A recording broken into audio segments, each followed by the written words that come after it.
I was silently staring at the text displayed on my smartphone screen. "Don't worry, Mom. Those two are going to hell." I was surprised by her words, but then deeply lost in thought. What could she mean by that? Is my daughter seeing the future again? My name is Lisa, and I'm 35 years old. My husband Mike is 37 and a regular office worker. We have a 7-year-old daughter named Lily. I am deaf. 5 years ago, I was in a car accident.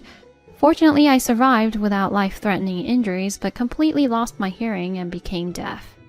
I can speak without any issues, but I can't hear others. At the time, Lily was just 2 years old, and it was a challenging period for me in terms of childcare. Losing the ability to hear my daughter's words presented a significant communication challenge. However, as Lily grew older, she accepted my situation and began to express her feelings using gestures and simple sign language. Still, communication with Lily was sometimes difficult due to my hearing loss. It wasn't just about childcare. The accident also affected any communication with my husband. I tried to understand conversations by watching lip movements and used written notes to communicate, but my husband wasn't very proactive in this. Perhaps me being deaf and unable to communicate freely was a huge hassle for him. Gradually, he began to come home late, and it wasn't uncommon for him to return in the morning. "Where have you been until this time?" One day I asked my husband when he returned home at dawn. He was facing the other way, murmuring something. "Mike, turn around. I can't understand what you're saying if you don't turn around." While saying this, I lightly tapped his back. "Be quiet." He turned around abruptly, brushing off my hand. Then he quickly changed clothes, went to bed, and fell asleep immediately. Lately, Mike seems to be always irritated at home. He doesn't pay attention to me or our daughter, often engrossed in his smartphone. Even when our daughter Lily says, "Daddy, Daddy," he doesn't take his eyes off his phone and dismisses her with a gesture.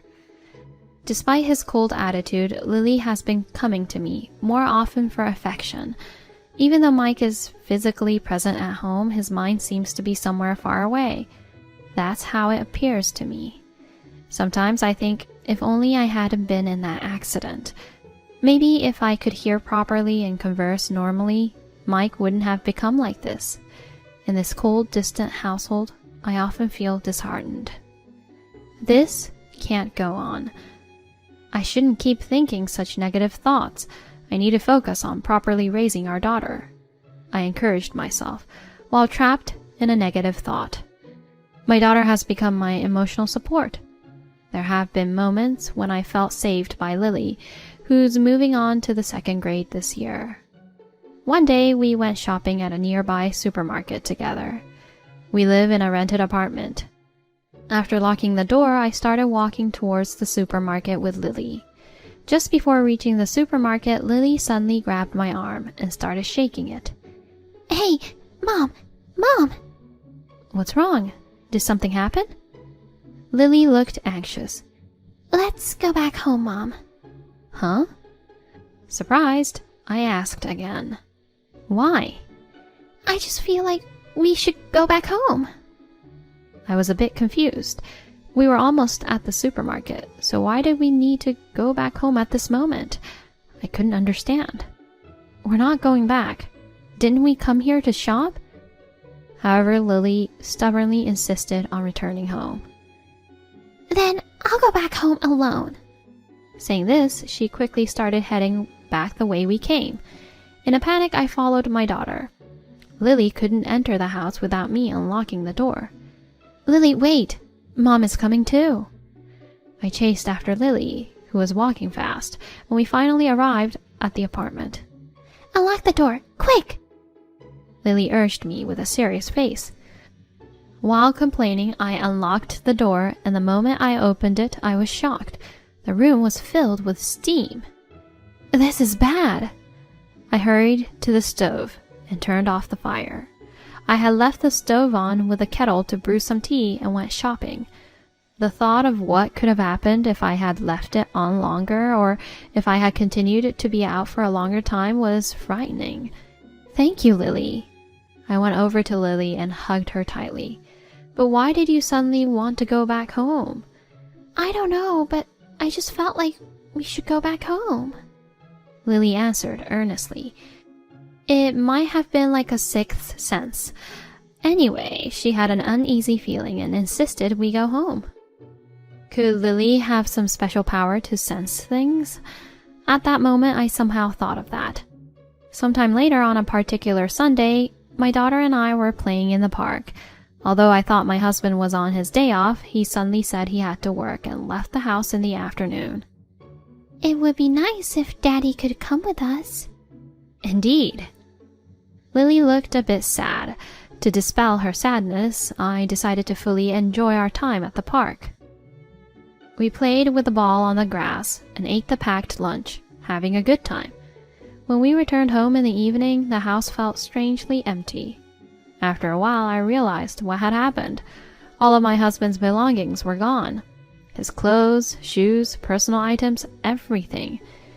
Even the suitcase that's usually in the closet was missing. So, I guessed he must have packed his things in it and taken them with him. No way. Suddenly, a wave of anxiety hit me. I quickly sent a message to my husband, but there was no reply. Days passed, and he didn't return home. I explained to Lily. Daddy can't come home for a while due to work. But my heart was filled with anxiety. My husband left the house suddenly without saying anything. The story about working on his day off might have been a lie. He must have packed his belongings and left while Lily and I were out. Still, I'm overwhelmed with anxiety, wondering why this happened, where he is now, and what he's doing.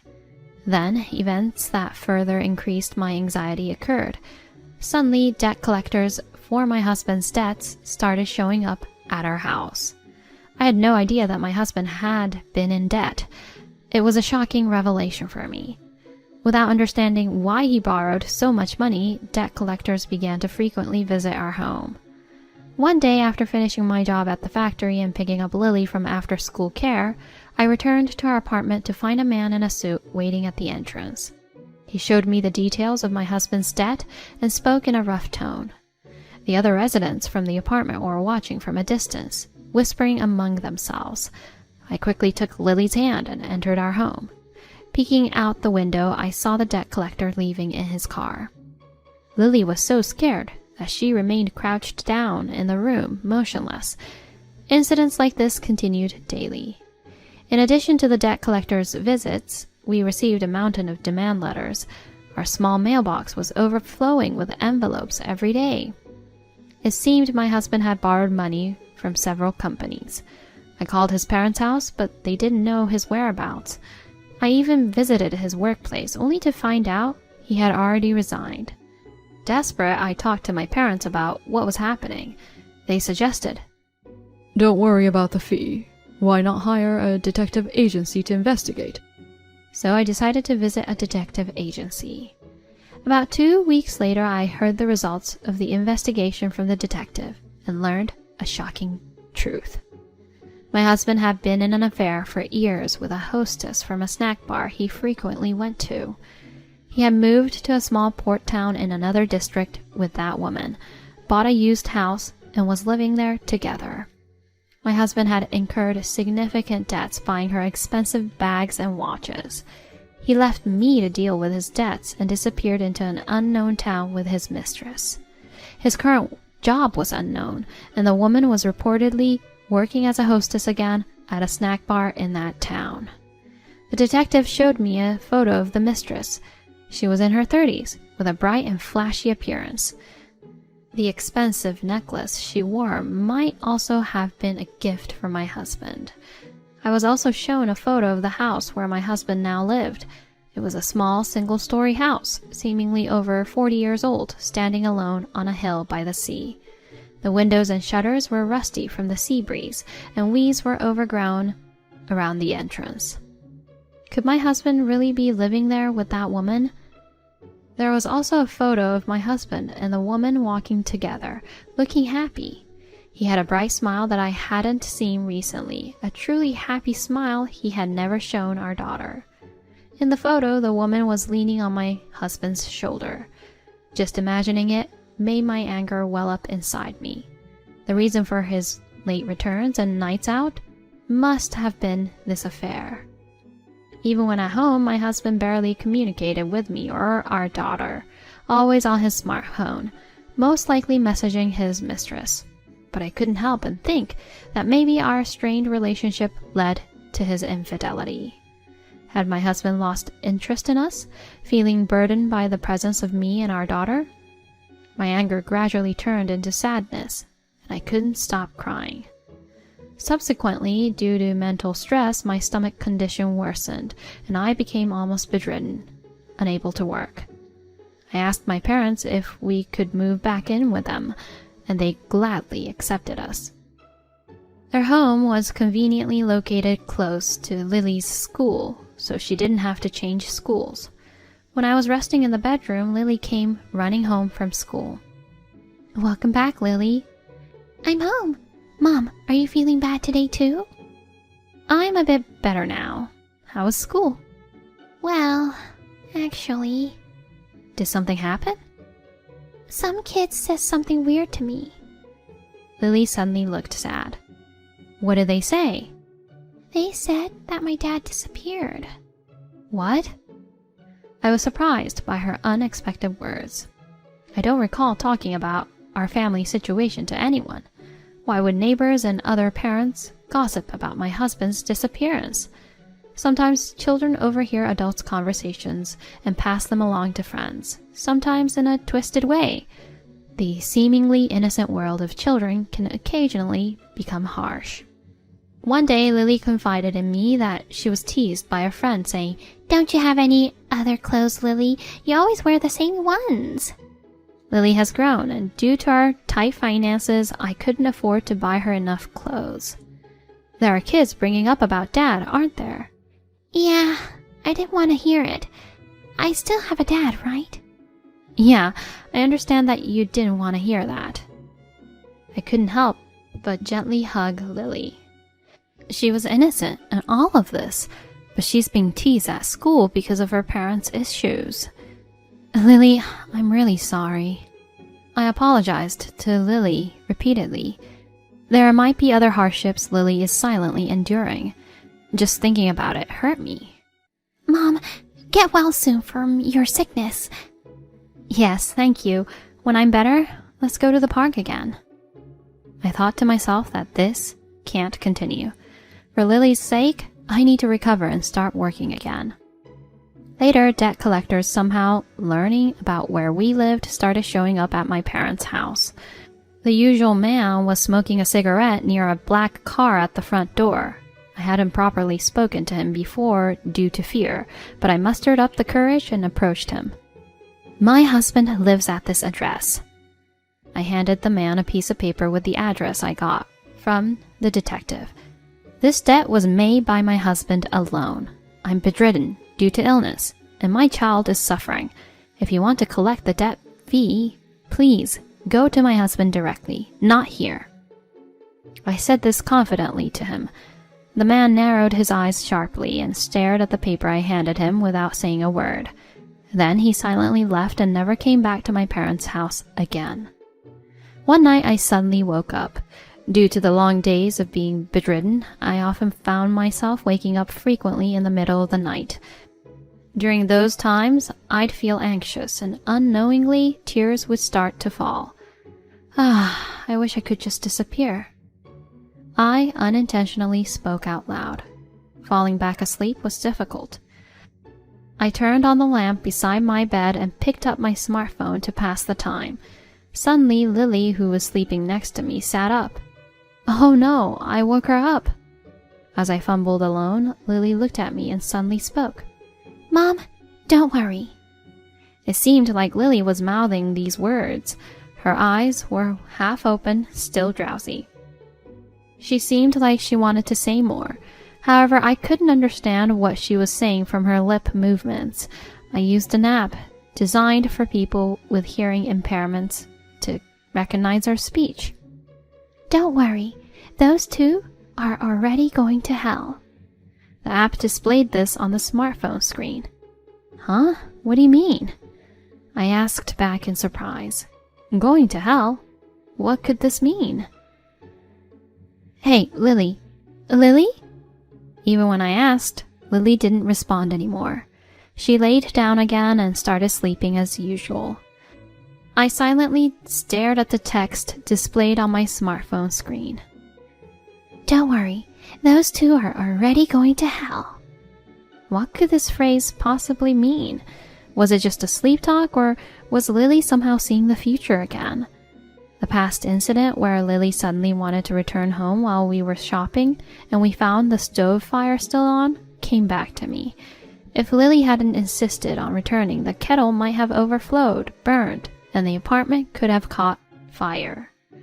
Does Lily possess a special ability that's beyond our understandings? And what she said recently, does it hold some deeper meaning? While pondering these thoughts, I fell back asleep. The next morning, I casually asked Lily about it, but she seemed to have no idea and looked puzzled.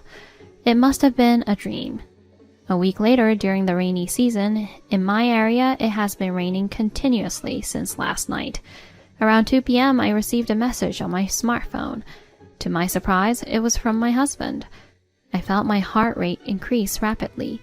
A mix of anger, sadness, and various emotions tangled inside me. Despite feeling panicked, I took a deep breath and opened the message. Lisa, why did you give out my address? Debt collectors have been coming since morning until night, and I can't take it anymore. So this was the contact from my missing husband. Just a complaint about the debt collectors. The debt collectors had immediately shown up at the address I had given. I replied to him politely. They were also coming to my parents' house until just the other day. Then my husband changed the topic with a question. How did you even find out where I was? I responded to my husband's question with another question. I have so many questions too. Why are you living with that hostess woman, leaving me and Lily behind? After a while, I finally received a reply from my husband. You?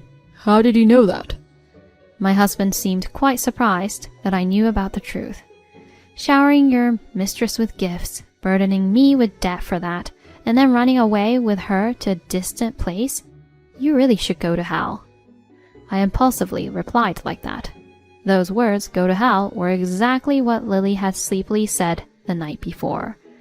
I was surprised at myself for sending such a message to my husband. There are so many things to discuss with him, like divorce, child support, and living expenses. I don't know how much impact my words had on my husband, but no more replies came from him after that. However, after 2 a.m., the smartphone by my pillow rang again with a notification for a new message. Since I wasn't sleeping deeply, I noticed it right away. It was another message from my husband. Why would he send a message at this time? With irritation, I opened and read the message. Help me. I read the message with a mix of surprise and confusion. What? I don't understand. What happened? I replied simply. The cliff collapsed, and the house is gone. Huh? The house? I'm trapped under things. I can't get out of here. I shuddered. Was this really happening? It seemed strange, but it didn't feel like a lie. Receiving a message asking for help, I was far away and clueless about what to do. I was about to panic when I received another message from my husband. The rescue team arrived, and I was saved. It's all safe now. Although the situation was unclear, the rescue team had arrived, and my husband was safe. Then another message came. This place is full of frogs. It's like hell. I almost laughed at this message. When I later learned the details of the incident, my smile turned to shock. Due to the prolonged rain, the ground of the hill where my husband and his mistress lived had collapsed. His single-story house, built on the edge of a cliff, looked questionable even in photos. The house had plunged into a field. The cheap, run-down house they had acquired had been neglected for a long time. The ground was weakened by the rain, and the house collapsed. After decades, the house, which had become the love nest for my husband and his mistress, crumbled. Fortunately, their injuries were not life-threatening, but they were hurt.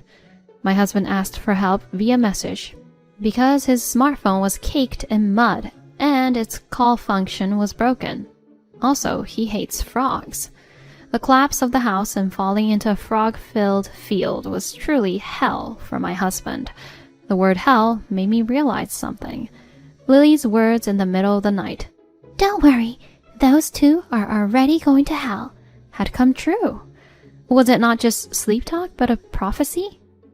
Only my husband and his mistress's single-story house collapsed, with no damage to the surrounding homes. Such misfortune like this seemed almost unreal. I was enveloped in a strange mix of emotions. My husband and his mistress were rescued, and, after 2 weeks in the hospital, their injuries seemed to have improved considerably. However, they were facing a harsh reality. In the rural port town known for its talk of the couple from afar with a history, rumors about my husband and his mistress had quietly spread. Now, with this incident, it became public. Words like the house of a man with a wife and a child, and his mistress collapsed into a frog field. They deserve what they got. This is karma, circulated, and the townspeople kept on giving them the cold shoulder. My husband avoided their cold shoulder and rented an apartment in a more remote area, starting a new life. However, their attempt to restart their life together was unsuccessful. The mistress, fed up with constant visits from debt collectors and tired of my husband's joblessness and incessant spending, eventually left him. The fiery romance of their elopement couldn't withstand the pressures of reality. As soon as the financial support dried up, she left my husband. My husband, now without anyone to rely on and not knowing where to turn, messaged me asking to get back together. Lisa, I'm truly sorry for everything. I've realized that you're the only one for me. I want to return to our happy life as a family of 3, like before. I received such a message like that from my husband. What convenient timing for him to say such things.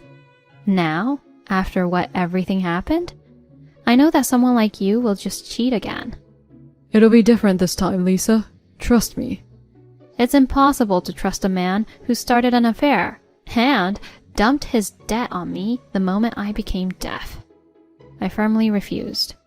I need you, Lisa. Let's get divorced. Divorce? Are you joking? I refuse. It's only natural. Our relationship is over. Trust me, Lisa. I can't love anyone but you. Villains often casually profess their love. However, I had realized that my marriage to him was far from love. If you keep this up, I'll call the debt collectors and have them deliver loads of frogs to your room. After sending this message, my husband stopped responding. Ultimately, I hired a lawyer and formally divorced him, demanding compensation from both my husband and his mistress. Mike, burdened not only with his original debts but also with child support for Lily, suffered under increasing financial strain. After our divorce, he tried to get back together with the hostess, but his attempts were shattered by her remark, "I can't be with a man who gets scared over frogs." Mike threw himself into physically demanding jobs, as ordered by the debt collectors, working hard to earn money. However, most of his wages went towards debt repayment, leaving him barely any for his own living expenses. His looks got worse significantly due to long hours of labor and financial hardships, making him look much older than his age. Furthermore, he faced a massive debt crisis after being demanded compensation by the owner of the field. Meanwhile, my stomach issues improved, and I was able to return to a normal life. At a job consultation at the city hall, I was informed about an opportunity. A local major company is offering work opportunities for people with hearing impairments. Would you like to try an interview? Due to my health issues, I had to quit my part-time job at the factory, facing financial difficulties. I mustered up the courage to attend an interview for a new job. As a result, I received an employment offer as a full-time employee from the company. The job was well suited for someone with hearing impairment, and I was grateful to work in an environment that suited me. The salary was much better than my previous part-time job, providing some financial relief. In addition to receiving a regular monthly salary, I had more opportunities to interact with people in similar situations, which greatly enriched my daily life. On my days off, I spent enjoyable time with Lily, strengthening our bond as a family. With the support of my parents, her teachers, and many others, Lily's smile became brighter than before. Whether Lily possesses a special power is still unknown. However, it's certain that she will be a great help in my life going forward. I am determined to continue supporting her with all my strength until she grows into a fine adult.